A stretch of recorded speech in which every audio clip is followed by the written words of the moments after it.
Howdy, y'all. I'm back with another review of some parks we stayed at. This leg of our journey is San Antonio up to Canada. And we left from San Antonio, we went up to Vancouver, Canada, and then headed east to Banff, Calgary, Canada, and then back south. So here are all the places we stayed. Here are some of the parks on our RV Trip Wizard list, and I will let you know what I thought, what we thought, and maybe that'll help you make a decision if you're headed up that way. So we left from Blazing Star RV Resort here in San Antonio. I've reviewed that one already, I believe, but if not, quickly. It's a nice park. The rates are from about $650 to $900 a month. There's a beautiful limestone pool with a fountain, hot tub, a little gym that's actually not sucky, a great laundry room with laundry cards that you load with your credit card. Great mail service. You can drop your post at the office and they will mail it for you. It's gated, it's clean, they're level sites. There aren't any really freaky people here. There's a lot of full-timers, a lot of full-timers, and then they reserve a whole row for in and outs. And in the summer, it's a lot more busy than now in the fall. Beautiful park, very clean, great staff. I think it's great value. Wi-Fi has been iffy this month, but I think it's great value. We left here, Blazing Star, and we headed to near Lubbock. We were southwest of Lubbock, and we stayed at Mesa Verde RV Park. This is RV park right off Interstate 62, or the 84 that turns to the 62. It was clean. The people were friendly. The office was open when we got there later. It was really hot that time of year. There was a pool, but it's like the size of 2 hot tubs, and it was really green and closed. There was a gym, but it was just like a box with a broken piece of equipment in it. It's a super overnight stay, so like there were just a lot of random people there. I think there were some full-timers there. I think there were some oil field workers or something like that. Gravel, not really close to a lot of amenities, so we basically just parked. I did a workout in the gravel parking lot, and then we left the next day. The next day we left for Pendery's RV Resort, and that's in Rosciata, New Mexico. That's off the 94. It's into the mountains, the Pecos mountain range. It's just east of that. It's a great park. There's huge trees, lots of mountains. It's definitely a different part of New Mexico. It's very green. We did some awesome hikes there. It was cool. It rained the whole time we were there. There's red dirt, so a lot of red mud gets into your rig. They did some events, though. They did Christmas in July that we missed. So there were some Christmas decorations up we were confused about. They have a little clubhouse that they do a bunch of stuff in. I don't think they have a pool. We didn't use it if they do have a pool. It's not near anything.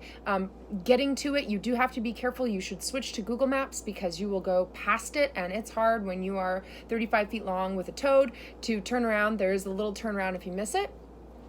It's about 45 minutes from Santa Fe, so if you're planning on doing stuff, plan well, and plan for rain. It does rain there a lot. It's not open all year, so and it's very hard to get into. So we stayed for 3 nights.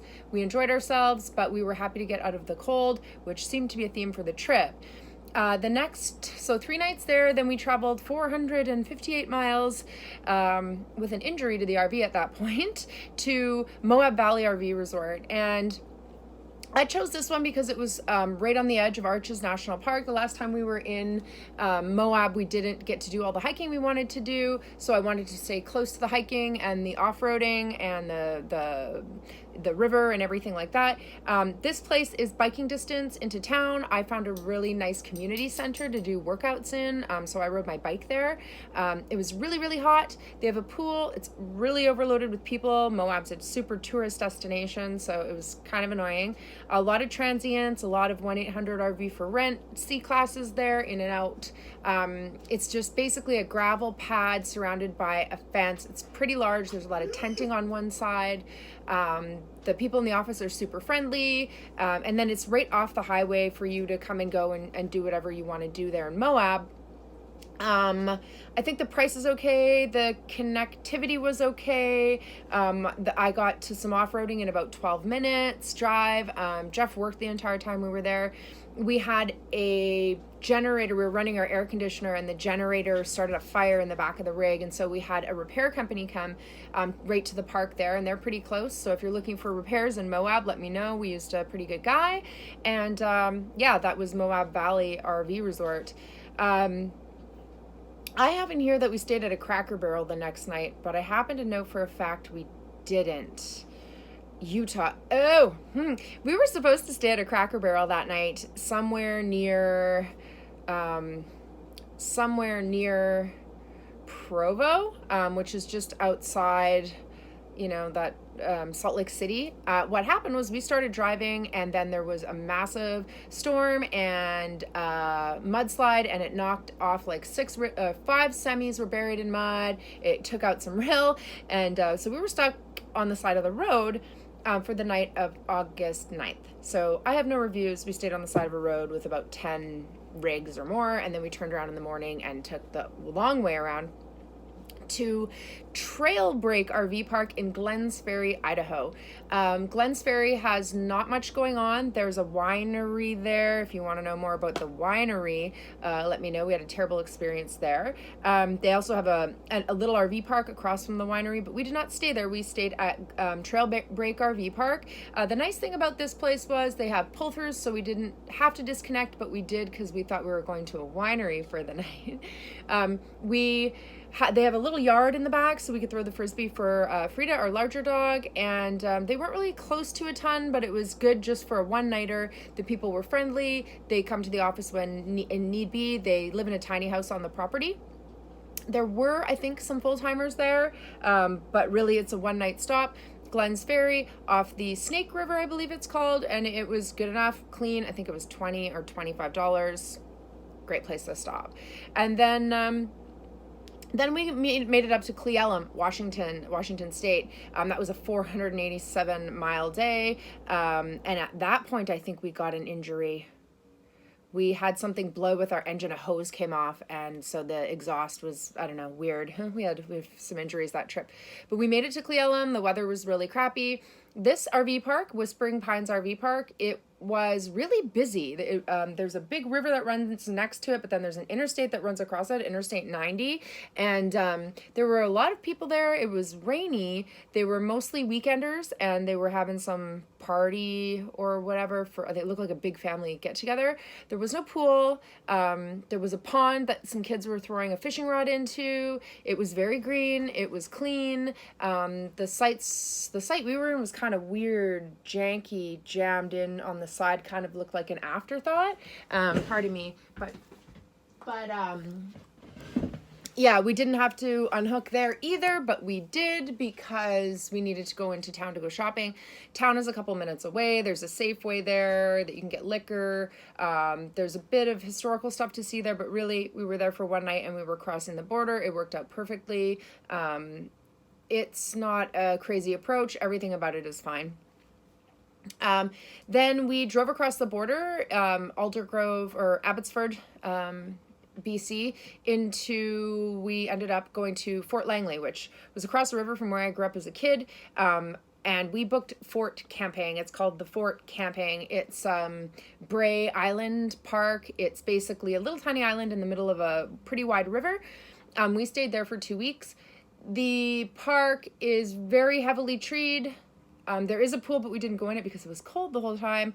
On the back side of the island, in the river, on the riverbank there, you can swim. It's like waist deep across, or people stand up paddleboarding and doing stuff like that. There's a regional trail that runs right behind and does a loop, which is kind of pretty, that you can go on with the dogs.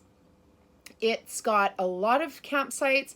The reservation system's kind of screwy, so they moved us 3 times while we were there, between the same 2 spots, when I think they could have just left us where we were and kept putting people in the other spot. I don't know.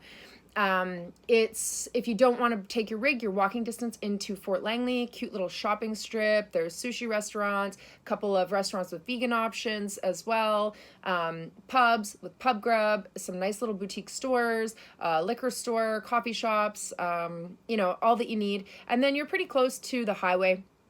We actually had to leave there for one night. There's a Cummins in Fort Langley, about 10-minute drive away, and we had to take in Eugene, our rig, for repair, and so we did, and I can recommend that the Cummins there was very quick. It was actually done same day after we packed up the dogs in the rig and stayed at my folks' house that night. We didn't actually have to. They were done. They called us like 2 hours after we got to my parents' place, but we did leave it overnight. So the Cummins in Fort Langley is great for service. So yeah, we stayed there for 2 weeks and we had a good time. Then we were heading to the interior, to the West Kootenays to visit some family there, and we stayed for one night at the Inkameep RV Park. It's the RV park that belongs to the Inkameep Winery in Osoyoos. We were beachfront. There's a little tiny dog park there. It's Badlands there, so it was nice warm weather again. And then we unhooked the Jeep and we drove up to the winery to get a snack, and we were surprised they had tons of vegan options. It's all the restaurant was called the Bear, the Root, and the Fish or something like that. And we had it's all indigenous food done sort of Michelin star, and it was beautiful vegan options with a great view of Osoyoos Lake, the wine country. We had some wine pairing there. It was beautiful, and we had a great time. I would definitely stay a couple nights. It's a very transient place, lots of kids because it's beachfront, but you can swim there. You can rent canoes, stand-up paddle boards. I think you can rent Sea-Doos and a bunch of stuff. So Inkameep, that's NK apostrophe MIP RV Resort. Again, if you want to hear more about any of these places, just let me know and DM and I'll tell you more. We left the Inkameep Resort after one night and we ended up at the Kootenay River RV Park, and that's in Castlegar, British Columbia. It looks like it was an old, was an old drive-in movie theater, so they still have the big billboard up and we camped under that. Clean, nice sites, gravel, near a bridge with a huge river, great places to walk dogs, great access to all the hiking trails. It's just a beautiful spot.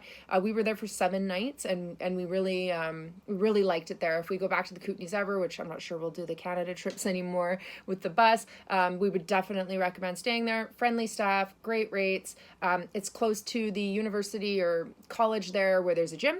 So I went there a couple of times. It was about a couple miles away, so you could have ridden your bike or walked, but I drove. And then last and certainly least, we stayed at the Calgary West Campground. We drove about 400 miles to Calgary, and at the base of the COP, that's Calgary Olympic Park, where the 1985 Winter Olympics were held, there's some bushes on a hill, and I think it was a KOA because it has the telltale like peaked roof check-in with a pool beside it. That park was lopsided, gravelly, muddy, dirty. There were homeless people living there. They have acres and acres of RV storage up the back, which we weren't expecting to see. They do have a cute little path system through the bushes there, but there were basically homeless people staying there, showing up drunk and passed out all over the park. The rates were pretty high for something in that condition. The sites were unlevel. It was about half full because the weather was bad.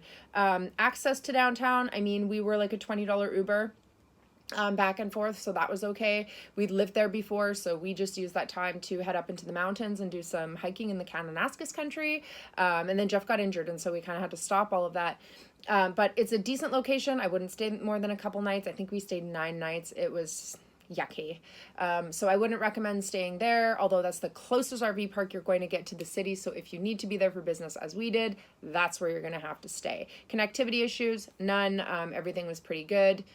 So yeah, that's our trip. That was a 42-day trip, and then the next day we crossed back into the US. So of course I'll give you the rest of the information in another review, but if you're looking to travel in the same way that we did, and you're interested in any of the places we stayed, please do send us a DM or an email or whatever, and we'll try to help you out. That's my review. See you later.